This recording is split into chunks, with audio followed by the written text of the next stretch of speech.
Pascal Lefebvre est né une première fois le 9 août 1963. Ses parents n'ont pas encore tous les deux 17 ans. Il ne sait pas comment il est désiré. Le contexte est difficile, mais il arrive dans un environnement familial débordant d'amour. 44 ans plus tard, le 22 juin 2007, il vit personnellement une expérience financière et psychologique qui le traumatise. Alors qui le traumatise dans un premier temps, mais qui finalement est le début de sa nouvelle vie, sa renaissance. Je suis content de vous raconter mon histoire. En même temps, je ne suis pas là pour vous convaincre. Je suis là pour partager une expérience qui a métamorphosé positivement mon existence. C'est tout. Rien d'extraordinaire, juste une expérience.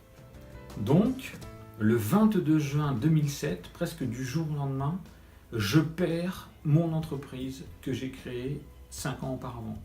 C'est un laboratoire de recherche pour l'industrie pharmaceutique. On a fondé ça avec 2 scientifiques de renommée internationale.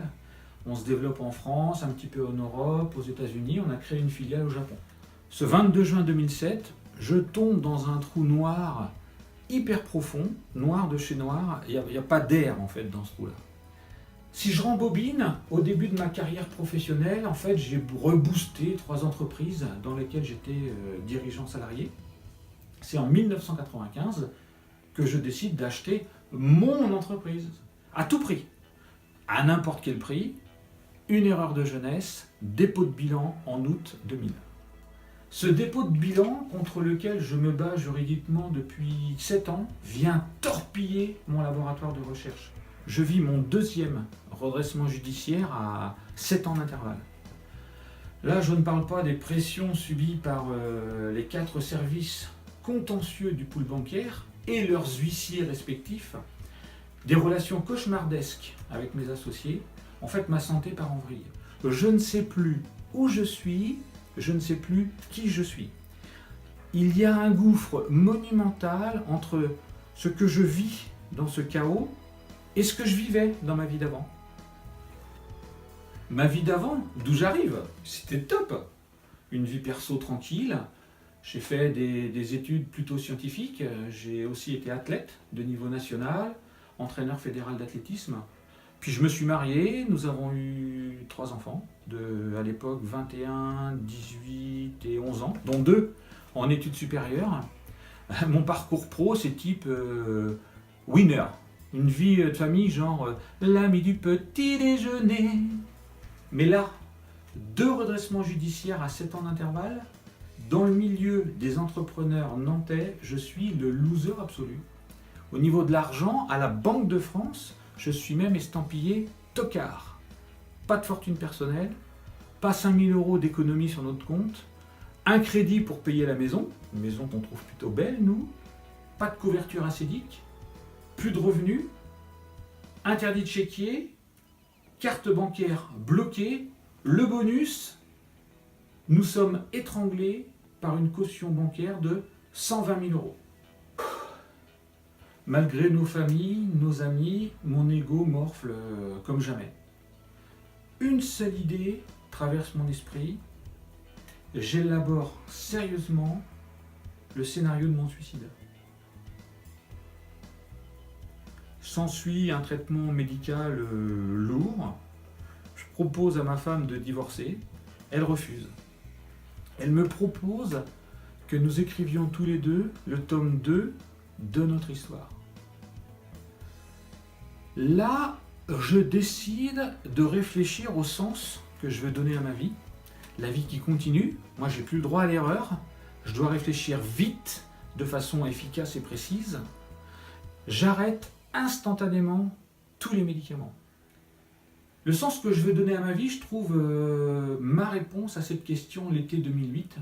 En fait, je vis une expérience physique inconcevable, un alignement personnel, traversé de la tête aux pieds par un flux d'énergie puissant, inexplicable pour moi à cette époque, pour mon esprit cartésien, qui plus est athée d'origine. Là, pendant 8 ans, dans la littérature et auprès de différents experts, j'ai cherché à comprendre ce qui m'était arrivé. Mon intention à travers ça, c'est juste de transmettre mon expérience, sur finalement plus de 40 années de recul, c'est de décortiquer mon vécu. Pour faire ça, toute proportion gardée, j'ai exploré différentes thématiques, en sciences humaines en général, en psychologie positive en particulier, autour de la théorie du chaos, où suis-je, le développement de l'humanité, d'où j'arrive, et la création de l'univers, où vais-je. Je n'oublie pas l'hygiène spirituelle, l'hygiène alimentaire, l'hygiène sportive, la méditation, la philosophie. Grâce à mon vécu, j'ai compris et expérimenté plein de choses. J'ai donc assemblé 4 concepts humains essentiels qui permettent de booster 3 champs de vos capacités internes. J'ai trouvé une clé pour renouer avec le sens de sa vie. Le secret, c'est passer de avoir puis faire pour être à être puis faire pour avoir. Je sais comment développer et exploiter la puissance de son mental. Le secret, nous sommes irrationnels. J'ai expérimenté l'accélération de notre transformation positive. C'est assez simple. Le secret, il suffit de changer sa vision des choses, changer de paradigme. J'ai compris, pour finir, comment lever tout un tas de freins à ces changements comportementaux. Le secret, contrarier notre état homéostasique. Pour booster 3 champs de vos capacités internes.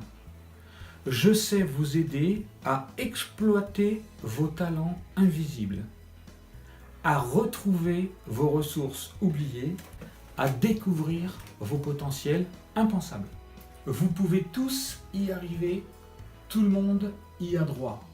Il suffit de s'en donner les moyens. Seul ou en groupe, vous obtiendrez des bénéfices inconcevables. Vos résultats seront immédiats, visibles et durables. Pour finir, ce qui compte, ce n'est pas ce que l'on sait, mais ce que l'on fait de ce que l'on sait. Osez.